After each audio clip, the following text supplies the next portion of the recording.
Ya,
Assalamualaikum. Waalaikumsalam, Bu. Oke, sebentar ya, ini habis baru selesai rapat.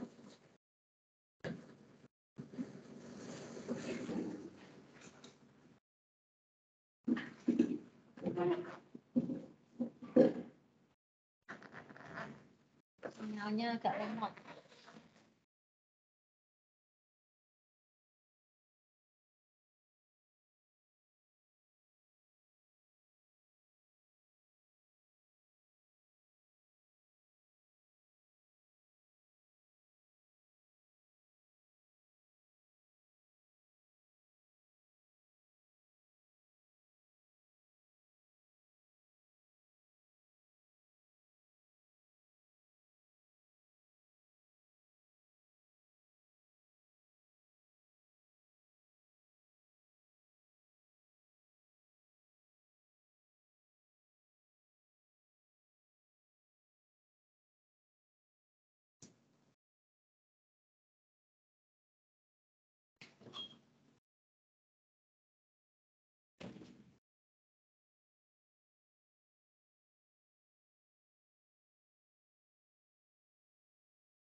Silakan absen dulu.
Kak, absennya sudah ya? Belum. Oke. Mbak siapa ini kormatnya tadi yang WA Bu Darmanti, Mbak siapa tadi? Ardianti. Saya Ibu Ya. Ardianti, Ibu. Oke. Ya sebelum kita lanjutkan, sebelum kita mulai dengan materinya Bu Darmanti, itu kemarin dari Bu Endah sampai mana ya? Terakhir apa? Viabilitas, Bu. Viabilitas. Oke, nggih. Terus tugasnya apa tugasnya?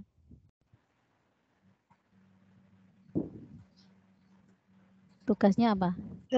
Tugasnya kemarin membuat makalah sama PPT, Ibu. Pembagian kelompoknya ini berapa ya? 13 orang kalau enggak salah. Benar enggak? Iya, Ibu. 13 mahasiswa. Kemudian dibagi menjadi berapa kelompok, Mbak? Kemarin ada yang kelompok sebelum UTS sama sebelum UAS, Ibu. Oh gitu. Yang sebelum UTS berapa kelompok? Ada 3 kelompok, Ibu. Setelah UTS? Sebelum UTS? Ada 3 kelompok juga, Ibu. Kelompok, oke. Jadi ini UTS 3 kelompok. Oke. Ini nanti untuk Bu Darmanti nyiapkan topiknya yang harus dikerjakan.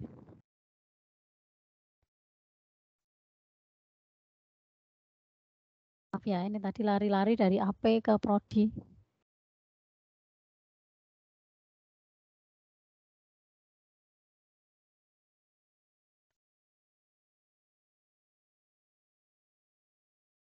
Kita ini ada yang ngulang enggak? Apa baru semua? Mahasiswa baru semua atau ada yang bukan ngulang ya? Pendalaman materi. Nah, ada enggak? Atau semua baru? Enggak tahu ya? Sepertinya Terserah. ada, Nah, Ibu. sepertinya Sepertinya ada, Ibu. ada. Ada yang pendalaman. Oke. Ada yang pendalaman di sini? Coba. Halo. Tidak ada? Oke. Oke. Kita ke materi tentang produksi benih. Kalau yang kemarin-kemarin yang dengan Prof. Endah itu kan lebih banyak tentang fisiologinya ya. Tentang fisiologi benih, tentang fisiologi biji ya. Perkecambahan kayak gitu ya. Viabilitas, vigor gitu ya. Respirasi. Iya enggak? Iya, Ibu. Oke, nah sekarang kita masuk ke teknologinya. Ya, di sini kita mulai dengan produksi benih. Produksi benih, sebelum kita ke materi lebih lanjut, kita harus tahu batasan-batasannya dulu. Definisi benih. Nah, definisi benih tanaman. Kenapa definisi benih tanaman? Karena benih selain tanaman juga ada istilah benih, misalnya benih ikan gitu ya. Itu kan nanti definisinya beda. Nah, definisi benih ini menurut Undang-Undang Nomor 12 tahun 2092 tentang sistem budidaya tanaman.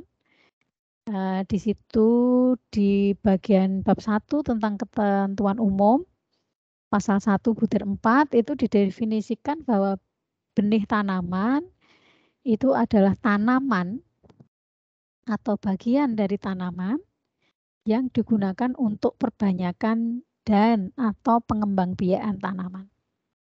Jadi ingat di sini. Bagian tanaman, kemudian gunanya itu spesifik untuk perbanyakan dan perkembangbiakan. Karena kadang-kadang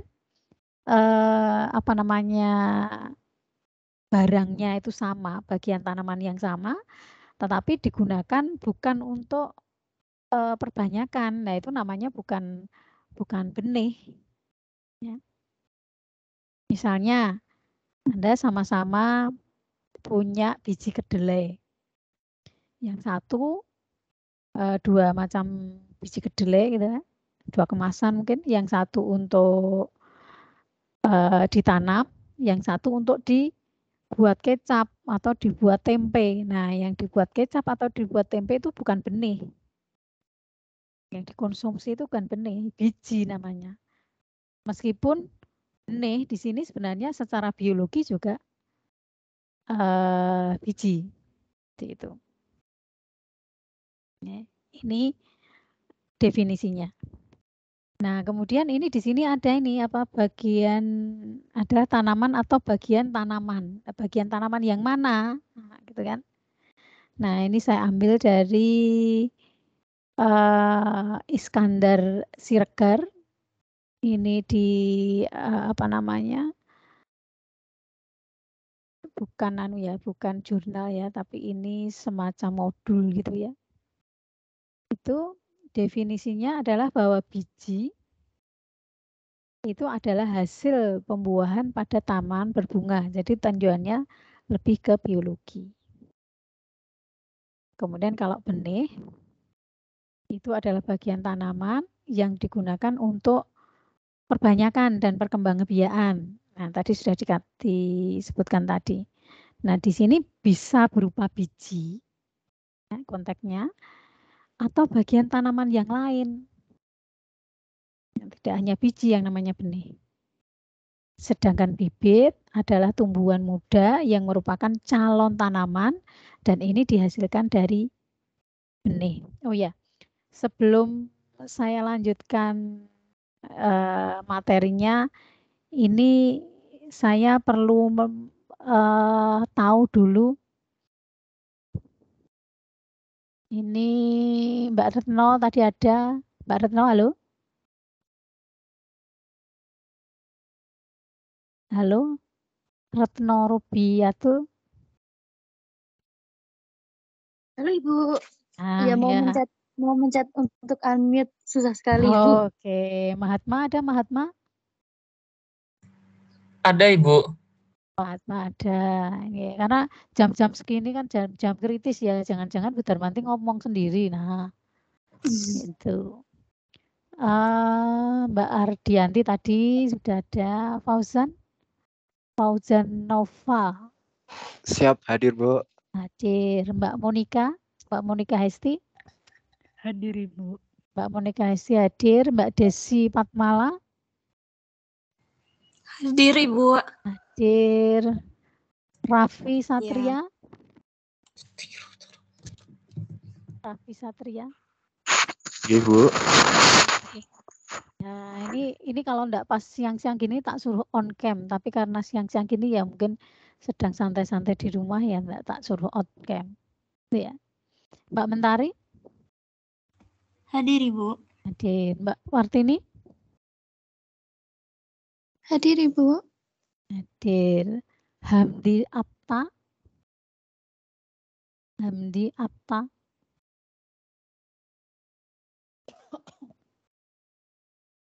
Iya ada Hamdi. Hamdi sudah raise hand, Bu. Oke, ya. Yang enggak ada tuh Ikhwan Zain Nurkanto. Ikhwan Zain Kurnianto. Zain.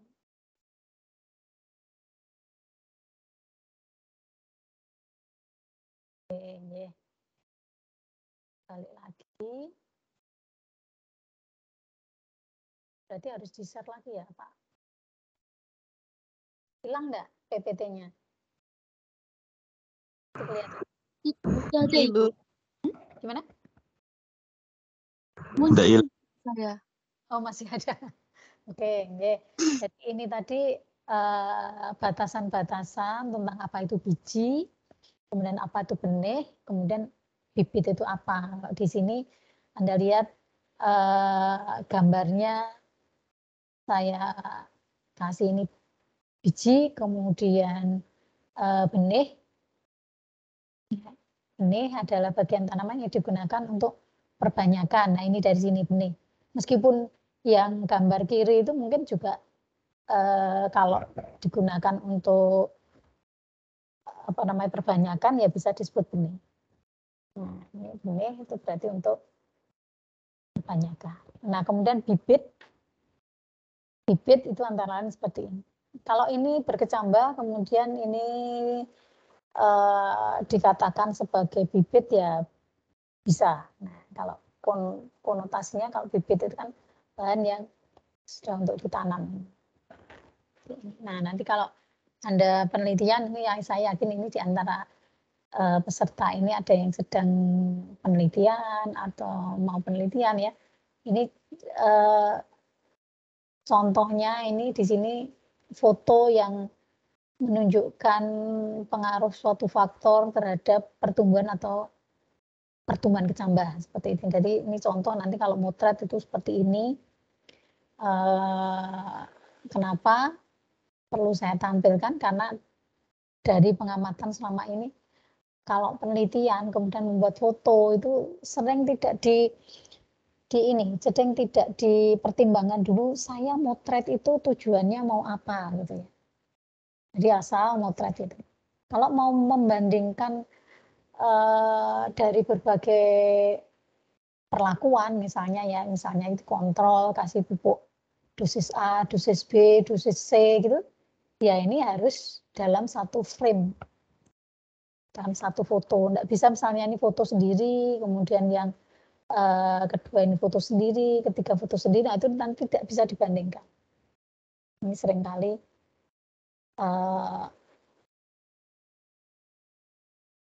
tidak dipikirkan dulu tujuan dari membuat dokumentasi itu apa. Itu ya. Nah, ini kenapa Bu Darmanti sampaikan ini ingat benih, ingat bibit, jadi terus ingat ini tak tempelkan aja. Nah, kemudian mata kuliah kita ini adalah teknologi benih. Teknologi benih itu sebenarnya apa toh? Kita tadi sudah tahu benih itu apa. Bedanya dengan biji, dengan bibit apa kita sudah tahu. Nah, kalau teknologi benih itu adalah ilmu yang mempelajari teknik menciptakan varietas baru, kemudian bagaimana memproduksi benih sumber, nanti kita akan diskusikan macam-macam klasifikasi benih ya, memproduksi benih sumber sampai dengan benih sebar. Benih sebar itu yang biasa dijual untuk petani, ditanam oleh petani itu benih sebar. Kemudian juga pemrosesan dan penyimpanan benih setelah dipanen itu mesti ada prosesnya. Seperti juga di pasca panen. Jadi antara pasca panen dengan teknologi benih itu nanti ada overlapnya. Itu ada pemrosesan, ada penyimpanan benih, kemudian pemasaran dan pengawasan mutu benih. Jadi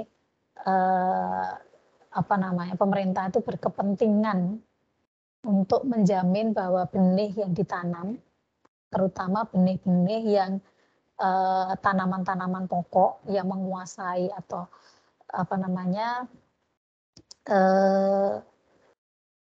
sangat dibutuhkan gitu ya. Penduduk itu pemerintah mempunyai kepentingan untuk mengawasi kualitasnya, sehingga pengawasan mutu benih ini termasuk yang kita pelajari. Yang ngawasi siapa? Terutama pemerintah.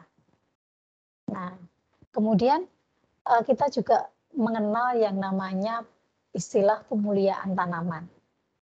Pemuliaan tanaman itu suatu usaha, suatu teknik atau teknis ya, benernya ya. Teknik mungkin ya. Suatu teknik menciptakan varietas unggul. Nah, ini dengan berkembangnya ilmu, pemuliaan tanaman ini menjadi cabang ilmu tersendiri. Jadi lebih spesifik. Sehingga teknologi benih itu tidak mencakup perkembangan selanjutnya. Teknologi benih itu tidak mencakup tentang pemuliaan tanaman. Pemuliaan tanaman itu berdiri sendiri. Cabang ilmu tersendiri. Sehingga teknologi benih itu diartikan sebagai ilmu yang mempelajari teknik. Nah, kok teknis? Sebenarnya teknis apa teknik ya? Teknik memproduksi, kemudian memproses, kemudian menyimpan, kemudian uji mutu, dan pengawasan pemasaran benih.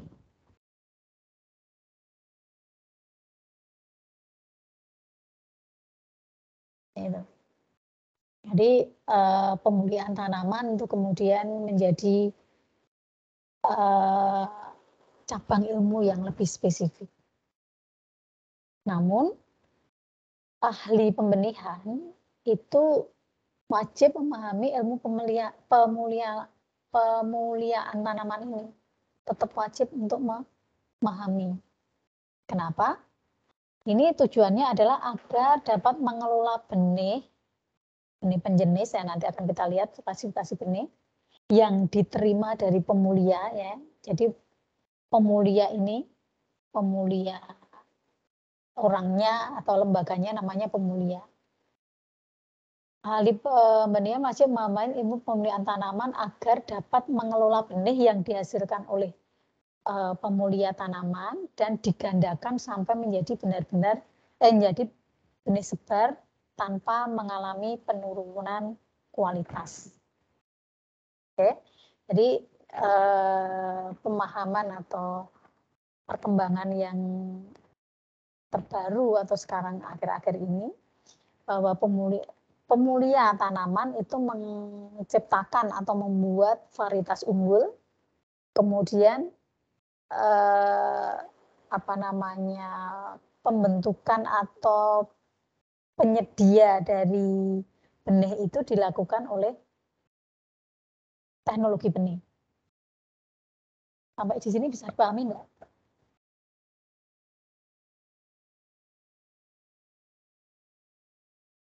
Insya Allah bisa, Bu. Sampai bisa ya. Sudah paham, Bu. Sudah paham ya. Jadi ini memang proses yang berantai. Proses yang berantai. Nah, kemudian teknologi produksi benih itu ilmu yang mempelajari strategi dan teknologi produksi benih bermutu. Sedangkan pengertian atau filosofi benih itu simbol dari suatu awal kehidupan, ada yang mengatakan seperti itu, merupakan inti dari kehidupan di alam semesta. Kemudian kegunaannya yang paling penting itu adalah dalam konteks teknologi produksi benih ada sebagai penyambung siklus kehidupan tanaman. Itu filosofi ya, kita tidak banyak ada filsafat ilmu, ada mata kuliah filsafat ilmu enggak?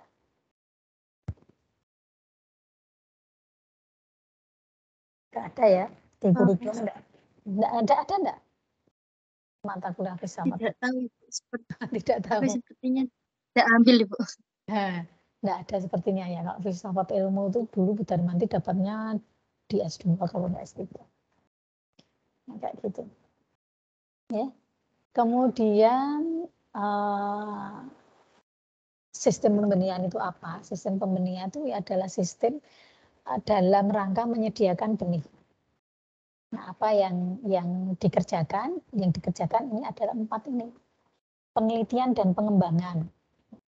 Kemudian produksi dan distribusi. Diproduksi, kemudian distribusi. Kemudian sertifikasi dan pengawasan mutu benih. Sertifikasi dan pengawasan mutu benih. Kemudian ada penunjang, di sini ada kelembagaan, permodalan, informasi, dan sebagainya. Kalau dikelompok-kelompokkan itu ada 4 kelompok seperti ini. Kalau nanti baca di referensi yang lain, pengelompokannya beda ya, enggak apa-apa. Tapi intinya adalah 4 kelompok ini.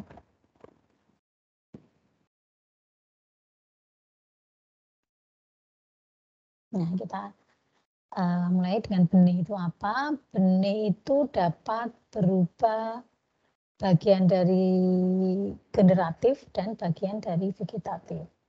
Kalau dari generatif, di sini adalah biji. Benih itu biji. Bisa jagung, kedelai, kacang hijau, dan sebagainya. Padi, dan sebagainya. Kalau vegetatif, dari bagian vegetatif, itu bisa berupa umbi, bisa berupa stek, bisa berupa akar, atau mungkin bisa berupa tanaman utuh. Tadi misalnya yang disebut sebagai bibit tadi. Jadi kalau kita dengar istilah benih, itu konotasi kita memang pada biji, tetapi sesungguhnya yang namanya benih itu tidak hanya biji. Nah, ini memang seringkali agak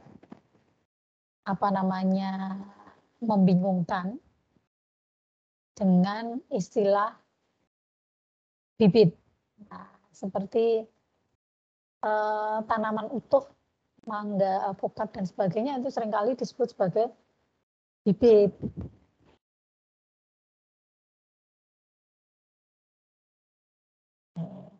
Nah, sekarang perlu adanya benih yang berkualitas. Ini untuk menjamin kualitas produk juga. Nah, kemudian untuk dapat memproduksi benih yang berkualitas, kualitas di sini secara genetis, kemudian secara fisiologi, secara fisik. Nah, itu ada yang namanya benih tersertifikasi. Jadi kalau Anda beli benih, Anda beli kedelai di pasar, ya misalnya pasar Jatinangor atau pasar tradisional yang lain, itu tidak bisa dipercaya kualitasnya, baik secara genetis, secara fisiologis maupun fisik. Nanti kalau ditanam, hasilnya juga tidak akan terjamin. Nah, untuk menjamin seperti itu, benih yang baik itu harus mempunyai sertifikasi. Harus mempunyai tersertifikasi, sehingga kalau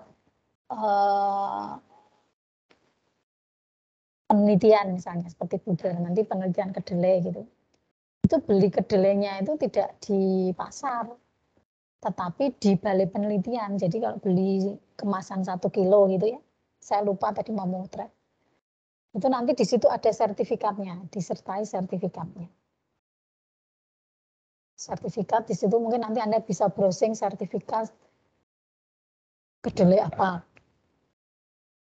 Nanti di situ ada informasi termasuk misalnya kapan mulai masuk fase generatif, kemudian ukuran benih, kapan waktu panennya, kemudian data-data morfologi dan sebagainya. Itu ada di sertifikat itu. Kemudian juga pemulihannya siapa misalnya. Kalau kita nanti beli biasanya di Balai Penelitian Kacang-kacangan dan Umbi-umbian Balai Kapi Malang.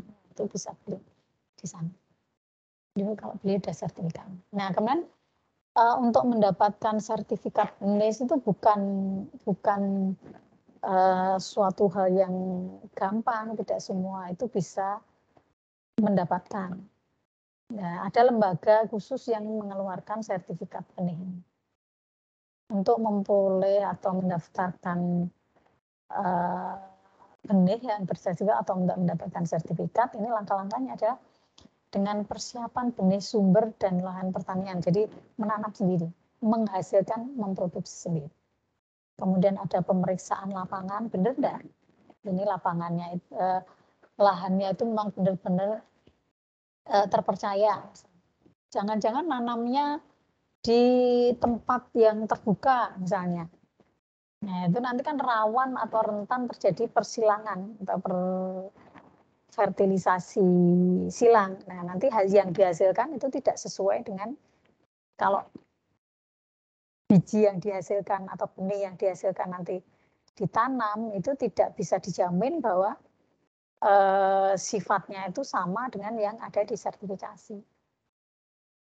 Nah, kemudian pembibitan, kemudian pertanaman, kemudian melakukan berbagai tahap pemrosesan, kemudian pengambilan contoh benih untuk diuji di laboratorium. Jadi untuk mendapatkan sertifikat itu harus diuji. Ini yang misalnya saya breeder gitu ya.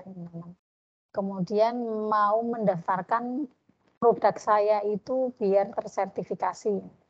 Itu yang ngasih sertifikasi tidak langsung dikasih, tetapi harus diuji dulu, benar enggak seperti ini. Baru kemudian kalau sudah dinyatakan lulus, akan diberi label. Nah, labelnya, warna label itu nanti menunjukkan jenis-jenis dari benih ini. Ada benih penjenis, warnanya kuning. Benih dasar, itu labelnya putih. Benih pokok, itu warnanya ungu. Dan benih sebar, itu warnanya biru. Nah, itu apa itu benih pokok, benih dasar, benih penjenis. Nah, kita lihat seperti ini.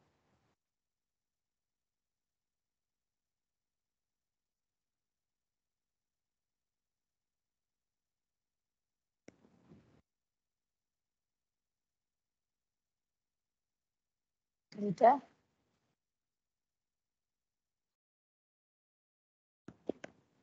Nah, ini klasifikasi benih tadi yang macam-macam tadi. Pengelompokan benih itu didasarkan atas fungsi dan cara produksinya. Fungsinya itu untuk apa? Ya semua untuk ditanam, tapi di sini ada kelompok-kelompoknya. Misalnya benih inti. A itu benih inti, nukleosid.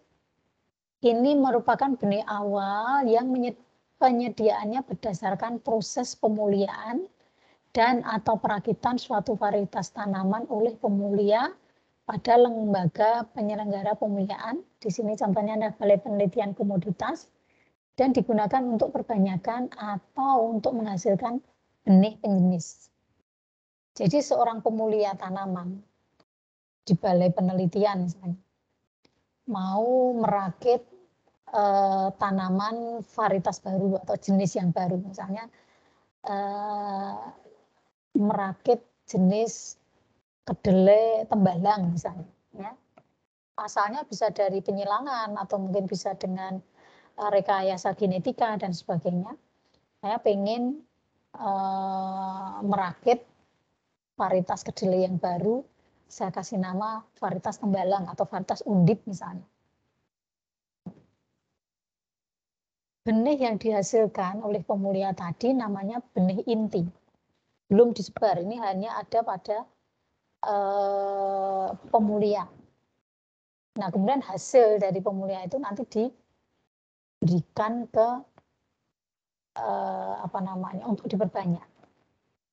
Biasanya seperti itu. Biasanya bukan pemulia itu nanti memproduksi benih, bukan seperti itu. Hasilnya seperti apa, baru nanti diserahkan ke pihak lain untuk diproduksi. Kelompok yang kedua adalah benih sumber. Jadi diturunkan benih sumber itu asalnya dari benih inti tadi.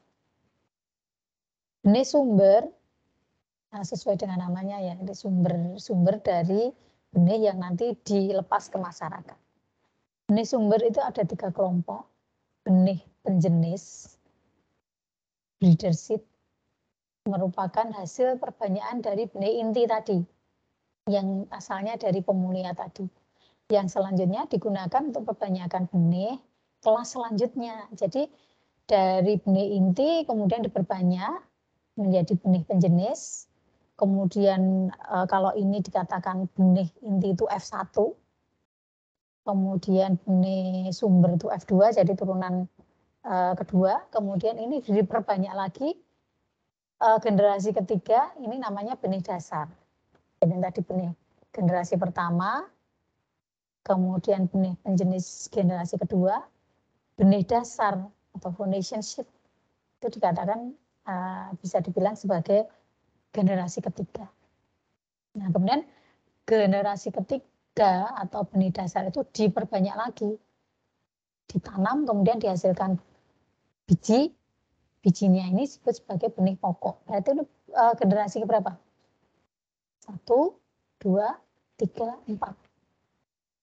Stok seed.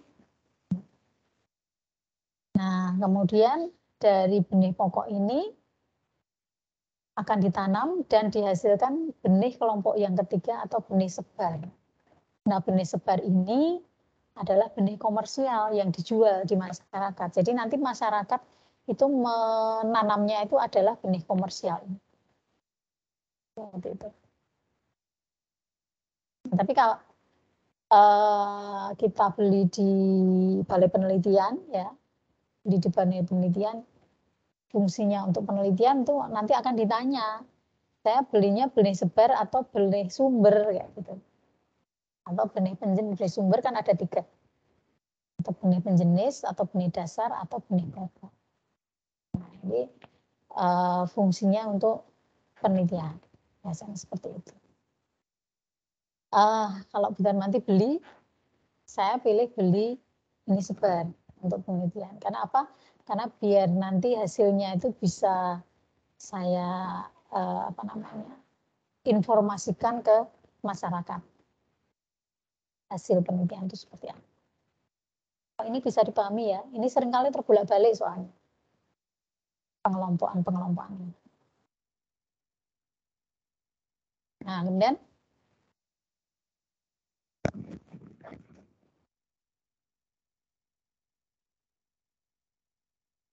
kita bicara tentang penyediaan benih unggul berkualitas. Benih unggul berkualitas. Nah, ini ada tanaman tahunan, dikelompokkan menjadi tanaman tahunan, itu nanti beda penyediaannya dengan tanaman yang semusim. Untuk tanaman tahunan, misalnya teh, kopi, kakao, pisang, dan sebagainya, itu perbanyakan bibit dengan cara vegetatif itu dianggap lebih efisien. Dan ini juga dapat dilakukan dengan penyilangan. Seperti itu. Nah, di sini misalnya saya punya pohon mangga yang sangat enak misalnya, entah itu hasil dari mutasi atau mungkin hasil dari kawin silang, misalnya antara mangga aromanis dengan mangga yang di khasnya Semarang tuh apa ada yang tahu enggak yang rumahnya Semarang? Halo, ada yang rumahnya Semarang? Semarang tuh punya mangga khas loh. Yang dulu waktu Bu Darmanti awal-awal masuk Semarang itu di daerah Sukun tuh banyak orang jual di situ, tapi sekarang sudah enggak ada. Ada yang tahu mangga khasnya Semarang? Kecil-kecil. Kurang tahu, Ibu. Enggak ada yang asli Semarang ya? Ada yang asli Semarang enggak? Saya tahu, Bu. Mas apa ini? Raffi, Bu. Nah, Raffi tahu enggak apa namanya mangga asli Semarang? Mana lagi ya, Bu? Apa enggak ya? Katanya salah ya, Bu. Belum dijawab sudah tidak. Mana lagi atau enggak? Lah mangga enggak itu yang seperti apa ya? Bukan itu ya. Jadi mangga yang khasnya Semarang tuh mungkin masih ingat pernah dengar mungkin mangga tali jiwo. Kecil-kecil, hanya segenggaman kecil gitu. Warnanya tidak pernah berwarna kuning, tapi warnanya hijau. Atau kalau orang Semarang menyebutnya pelem gurih. Ada yang tahu? Tahu, Ibu. Nah, Semarang bukan, Mbak? Di Blora, Bu. Di Blora aja tahu ya, dari Semarang. Khasnya Semarang. Nah, itu misalnya, itu kan kalau dulu tuh waktu Bu Darmanti pertama kali masuk Semarang tuh tahun 93. Tahun 93 mungkin saya yakin Anda belum lahir ya, 93 ya. Ada yang sudah lahir 93? Belum lahir, Ibu. Iya, belum lahir, pasti belum lahir. Ya, Bu Darmanti masuk Semarang, artinya masuk Undip pertama itu tahun 93. Masuk Undip sebagai dosen itu 93. Dulu kalau naik bis dari Solo itu turunnya di daerah Sukun itu. Nah, itu sepanjang jalan di kiri jalan kalau dari atas ya, itu banyak orang jualan mangga tali jiwo, bukan lali jiwo loh ya. Seringkali ada yang salah menyebut lali jiwo. Lali jiwo itu gila. Lali itu kan lupa, jiwo jiwa. Lupa dengan jiwanya artinya apa gila. Tapi mangga di sini tali, pengikat jiwa lah, namanya bagus sekali ya. Pengikat jiwa, namanya tali jiwo. Itu banyak sekali. Nah, kalau sekarang tidak ada, masih ada dijumpai di pasar-pasar masih ada, tapi tidak banyak. Kalau ada biasanya Bu Darmanti beli meskipun sebenarnya tidak begitu enak kalau menurut saya. Ya, tapi pengen aja, ini kan khasnya Semarang gitu. Nah, itu artinya apa? Artinya kan mangga khas itu kan, mangga tali jiwo itu kan sudah mau punah.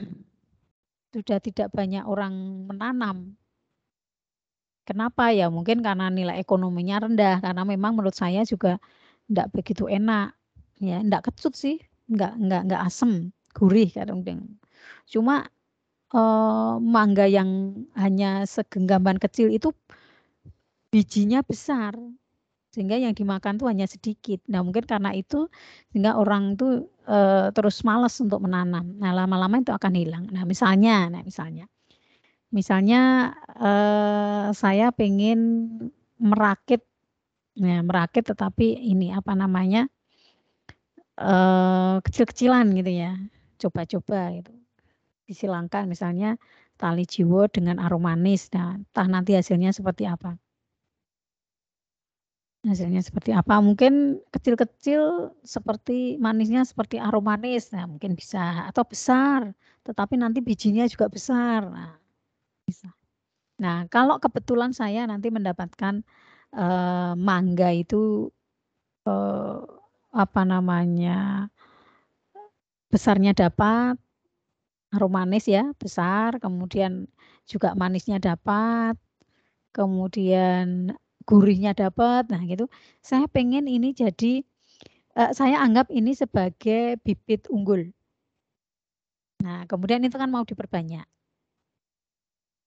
Nah, pohon yang hasil dari silangan saya itu dikatakan sebagai pohon induk tunggal. Pohon induk tunggalnya 1. Nah, kemudian itu kan harus diperbanyak. Ini maunya diperbanyak biar nanti apa namanya diakui sebagai jenis atau varietas baru. Nah, nanti kan harus ada proses sertifikasi juga. Nah, ini yang hasil silangan saya tadi itu bisa silangan atau mungkin saya radiasi. Mungkin biji apa namanya mangga apa saya jadikan benih itu saya radiasi. Nah, terjadi mutasi. Nah, kemudian kalau ditanam nanti hasilnya akan berbeda dengan induknya dan kebetulan bagus misalnya. Nah, ini biji benih itu ditanam yang tadi mutasi, kemudian akan berbuah dan ternyata misalnya hasilnya bagus, ingin saya kembangkan ini disebut sebagai pohon induk tunggal. Ya, pohon induk tunggal ini adalah sumber benih dari pohon tunggal yang dinyatakan unggul. Representasi varietas yang dimaksud. Mencerminkan varietas yang dimaksud. Itu namanya pohon induk tunggal. Nah, kemudian pohon induk tunggal ini diperbanyak. Perbanyaknya kalau ini nanti dengan generatif ya, saya nanam lagi dari biji yang dihasilkan oleh PIT, itu nanti mungkin akan berubah. Sifatnya berubah. Nah, mungkin kan yang menyerbuki siapa, Anda tahu nih ya. Nah, siapa yang harus bertanggung jawab ini, yang menyerbuki siapa. Kalaupun kemudian mangga yang lain yang berbeda, nah nanti hasilnya juga akan berbeda. Ya, jadi biasanya adalah dengan perbanyakan vegetatif. Nah, dicangkok misalnya. Di hasil pencangkokan, stek dan sebagainya, ini hasilnya itu disebut sebagai blok fondasi. Pohon blok fondasi. Nah, kemudian pohon blok fondasi ini berarti kan generasi kedua ya. Kalau pohon induk tunggal ini generasi pertama, BF itu generasi kedua, kemudian ini diperbanyak lagi. Akan menghasilkan bibit dasar. Berarti ini generasi ketiga. Generasi ketiga ini nanti akan diperbanyak lagi menjadi blok pokok. Nah, ini generasi keempat. Generasi keempat akan ditanam menjadi blok kebun mata tempel. Dan apa namanya? Berarti mata tunasnya itu sudah bisa dipakai untuk sumber atau ditempel pada tanaman yang lain. Nah, ini akan menghasilkan bibit atau entres yang dipakai untuk penempelan atau penyambungan batang bawah. Sehingga disebut blok kebun mata tempel.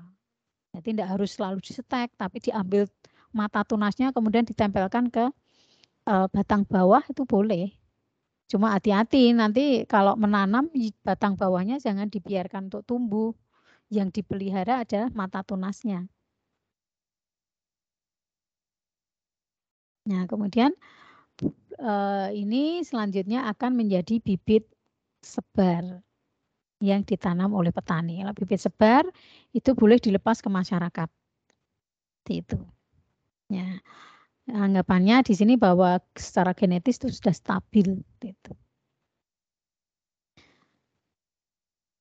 Kemudian dari apa namanya pohon induk tunggal itu sampai entres Ini selalu dimonitor kesehatan dan kesuburannya sehingga tetap dinyatakan layak saat dimanfaatkan atau saat disebar. Seperti itu. Itu penyediaan bibit unggul berkualitas untuk tanaman tahunan. Nah, kalau untuk tanaman yang semusim itu sebenarnya prinsipnya sama. Cuma tadi kan kebanyakan adalah vegetatif. Untuk tanaman semusim itu benih penjenis harus digandakan untuk mendapatkan benih sebar dalam jumlah yang banyak. Nah, jumlah yang banyak. Ini ingat ini jenis-jenis tadi kita harus memahami klasifikasi benih. Benih sebar adalah benih sumber, adalah benih penjenis untuk memproduksi benih dasar, kemudian pokok untuk menghasilkan atau sebagai sumber benih sebar. Nah, benih sebar ini untuk memproduksi benih unggul berkualitas yang bersertifikat. Jadi yang disertifikasi nanti benih sebarnya ini. Gitu. Nah, itu tadi sudah disampaikan. Kemudian kalian ini tadi berarti saya Darmati salah ya nampatkan ya. Ini harusnya di atas yang label-label ini. Kemudian pedoman untuk memproduksi benih unggul berkualitas ini bisa dilakukan oleh perorangan atau kelompok atau badan hukum yang akan menjadi penangkar. Dari pemulia kemudian masuk ke penangkar atau produsen. Nah, ini harus mempunyai identitas diri atau organisasi yang jelas dan resmi. Sehingga kalau mungkin dulu beberapa waktu yang lalu sempat viral di mana seorang petani yang dia menghasilkan benih, tapi kemudian dianggap itu melanggar hukum, gitu ya. Nah, dianggap melanggar hukumnya mungkin karena melanggar aturan-aturan ini, tidak mengikuti aturan-aturan ini. Bukannya tidak boleh, tetapi ini ada aturannya, diatur dan diawasi oleh pemerintah. Itu untuk apa? Untuk menjamin kualitas benih ketika sampai ke masyarakat. Kemudian penangkar dan produsen itu akan bekerja sama. Kalau penangkar itu pelaksana produksi calon benih unggul berkualitas sampai panen. Kemudian kalau produsen itu memproduksi calon benih unggul berkualitas, kemudian melakukan pemasaran, kemudian juga sertifikasi. Nah, di sini harus ada izin usaha karena ini mesti dipantau.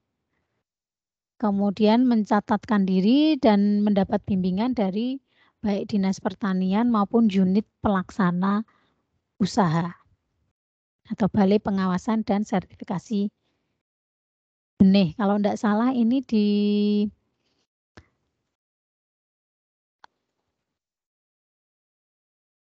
kalau tidak salah ingat ya, itu di daerah Sukun yang ke arah, kalau dari sini ya, ke arah kiri, belok ke kiri di masuk Tirto Agung itu terus ke kiri jalan itu kalau tidak salah ada ini kantor Balai Pengawasan dan Sertifikasi Benih. Kalau kentang itu ada di daerah ini Wonosobo, di daerah Kledung itu ada Balai Pengawasan dan Sertifikasi Benih Kentang. Kemudian menyediakan sumber daya manusia dan sumber daya yang lain seperti benih, modal, peralatan benih, masalah benih sumber, kemudian gudang.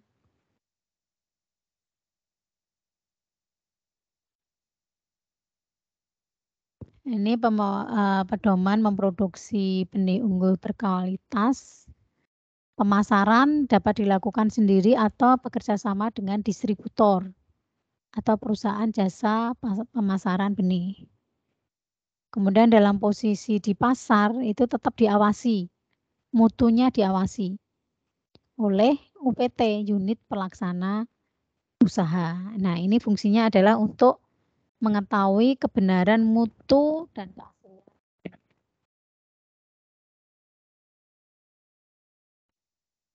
Kemudian perbedaan antara usaha benih dengan usaha produksi yang lain atau pabrikan. Ini pada ciri produksinya, produknya. Benih itu merupakan benda hidup, membawa janji pada pengguna ya. Benih itu benda hidup. Kalau ditanam nanti hasilnya beda dengan yang disertifikat ya itu namanya menyalahi. Ya, makanya pengawasan dan sertifikasi itu sebenarnya untuk memastikan ini. Janji ini merupakan potensi pada ibu-ibu yang akan terwujud jika diberikan kesempatan yang baik. Nah, bibit unggul bermutu tadi. Nah ini selanjutnya langkah teknis produksi bibit unggul berkualitas. Ini untuk tanaman semusim dan untuk tanaman tahunan yang tadi sudah Peter nanti sampaikan. Di sini menyiapkan benih sumbernya. Ini kalau tanaman semusim, yang kanan itu kalau tanaman tahunan. Kalau tanaman tahunan itu menggunakan pohon induk tunggal tadi. Ya, yang tadi Peter nanti ibaratkan atau contohkan misalnya pengen membuat atau menghasilkan mangga varietas baru, mangga undip misalnya atau mangga tembalang. Nah ini untuk tanaman semusim itu penyediaan pohon induk tunggal itu tidak termasuk. Nah ini di sini ada bahan benih penjenis. Kalau pada tahunan namanya blok pondasi. Kalau pada tanaman semusim itu benih dasar. Ini kalau pada tanaman tahunan namanya blok pokok. Kemudian benih pokok ini blok kebun mata tempel. Kemudian benih sebar yang bisa dilepas ke masyarakat. Di sini namanya sama dengan benih sebar. Oh ya, jadi tahap-tahapnya seperti itu.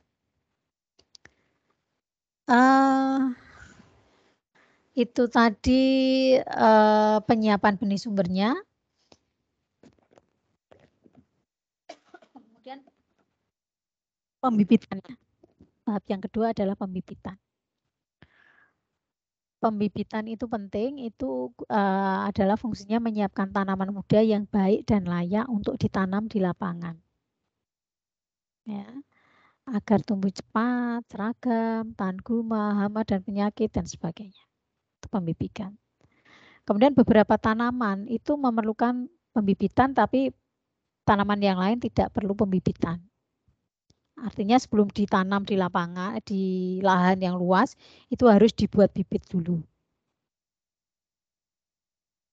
Kalau untuk tanaman yang perlu pembibitan, itu terutama yang rentan gulma. Kemudian tidak rentan pemindahan, rentan planting. Tanaman semusim misalnya padi sawah, terong, tomat, cabai, dan sebagainya. Kemudian tanaman tahunan bisa mangga, kelengkeng, dan sebagainya. Itu di dalam polybag. Kemudian lahan pembibitan harus subur, bebas hama dan gulma. Nah ini langkah teknis pembibitan ya. Langkah teknis produksi bibit unggul bermutu. Nah di sini pembibitan. Inilah tahap pembibitan. Jadi sebelum ditanam di lapangan yang luas, itu diperlukan pembibitan dulu. Baru kemudian setelah ini tanaman sudah jadi bibit, baru ditanam di lapangan. Kemudian pemeliharaan tanaman. Nah, ini tadi kelewat satu. Penanaman benih. Ya, tadi setelah pembibitan, kemudian ini ditanam di sini. Penting di mana? Teknik penanaman, umur bibit, jumlah bibit atau benih per lubang atau per lumpur, musim tanam dan sebagainya. Anda nanam kedelai bisa satu lubang itu lebih dari satu. Tetapi Anda menanam pepaya ya satu lubang satu. Itu ya. Nah, kemudian langkah selanjutnya adalah pemeliharaan tanaman. Nah, untuk apa? Biar nanti menghasilkan bibitnya itu adalah bibit yang bermutu. Di sini ada penyiangan, pembubunan. Saya tidak tahu, Anda tahu enggak pembubunan? Ada pemupukan, pengendalian hama dan penyakit, kemudian ada rocking, identifikasi atau menghilangkan tanaman yang menyimpang, kemudian pemungutan hasil dan penumbuhan hasil dan calon benih. Sampai di sini ada yang mau ditanyakan? Ini jam-jam segini, kuliah jam-jam segini memang bukan waktu yang ideal ya. Apalagi puasa. Nah, apalagi kalau kuliahnya sambil duduk santai atau tiduran, nah bisa-bisa kebablasan. Oke, sampai ini ada yang mau ditanyakan? Kalau tidak ada yang ditanyakan, kita lanjutkan dengan mendiskusikan ini, apa namanya, tugas. Berarti ada 3 kelompok ya Mbak ya? Satu kelompok berapa orang? 2 orang, Ibu. Satu kelompok 2 orang. Ada 3 kelompok. Oke, saya lihat dulu kontrak perkuliahan yang dulu.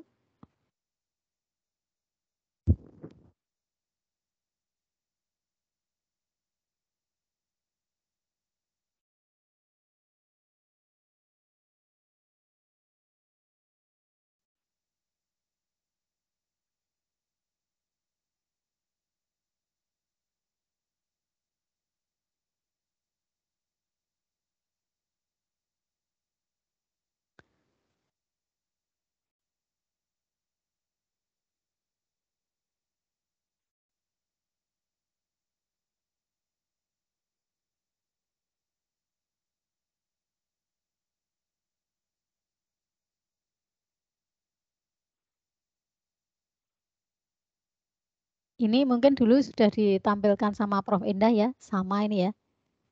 Waktu di kuliah pertama. Benar enggak? Iya, Ibu, sudah Ya. ditampilkan. Ya, sudah ditampilkan karena memang sebelum kuliah mesti ada koordinasi.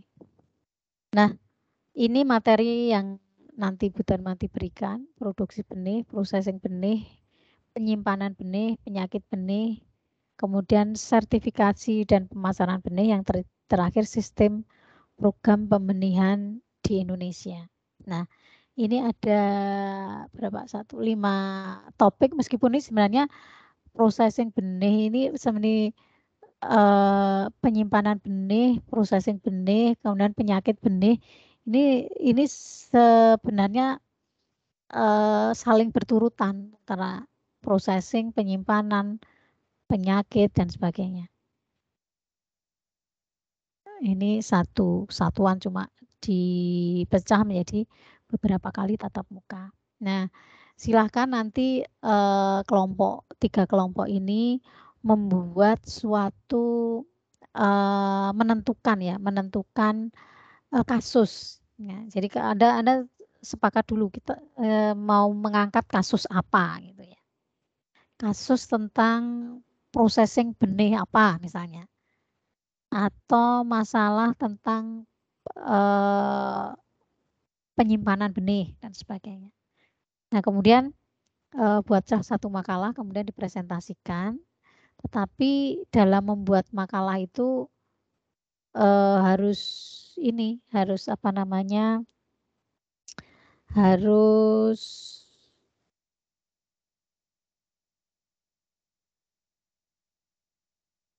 sebentar, tadi mute hilang apa yang mau dikatakan. Harus ada aturan-aturannya. Misalnya kalau membuat makalah kan tidak boleh hanya berdasarkan satu jurnal misalnya. Minimal 5 jurnal. 5 jurnal 10 tahun terakhir misalnya. Ini nanti bukan sekedar menyampaikan atau mereview satu jurnal, tetapi dari beberapa referensi itu Anda menentukan permasalahannya apa, kemudian pembahasannya bagaimana. Gitu. Ya. Jadi ini ada 6 kelompok ya. Ada 6 kelompok. Nanti saya berharap ini benar-benar studi kasus ya. Di kasus ada diskusinya. Jadi nanti yang bikin atau yang kelompok yang presentasi itu paling enggak bikin pertanyaan juga. Bikin pertanyaan yang nanti dilontarkan ke kelompok-kelompok yang lain. Begitu. Biar ada timbal baliknya. Paham? Ibu izin bertanya, Ibu. Berarti untuk yang kelompok sebelum UTS juga tetap presentasi ya, Ibu? Tidak presentasi. Jadi yang presentasi itu tiga kelompok yang terakhir kan, karena kemarin yang 3 kelompok yang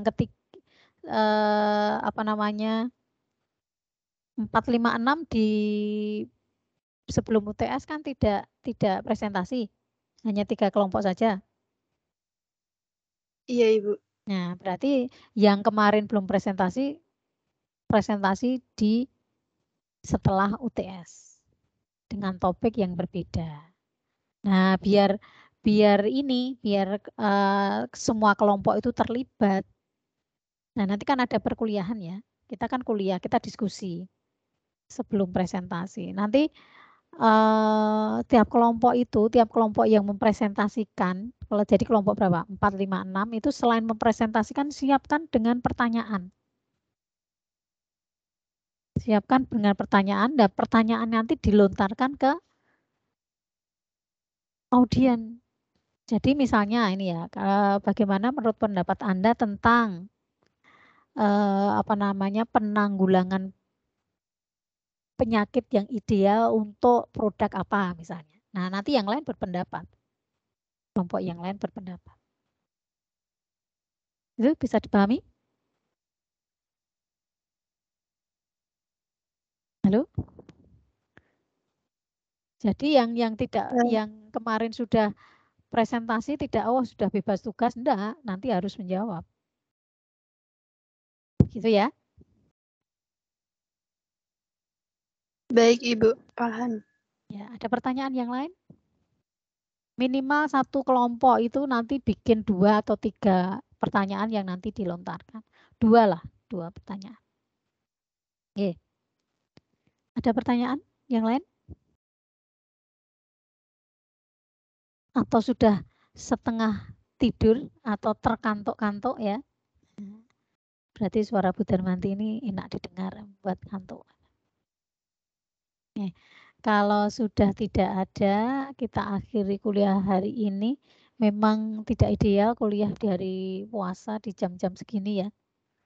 Darmanti juga merasakan sendiri, apalagi tadi dari pagi sampai siang ini, sampai kuliah ini. Tadi sudah ada kuliah juga, rapat juga ya, sudah capek gitu ya. Ada yang bermasalah dengan absennya?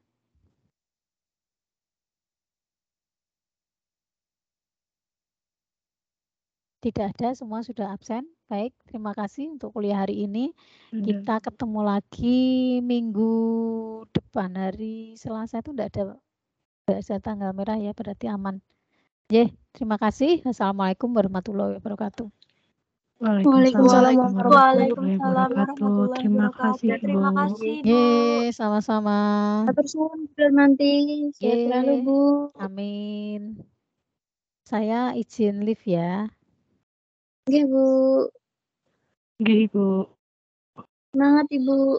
Oke.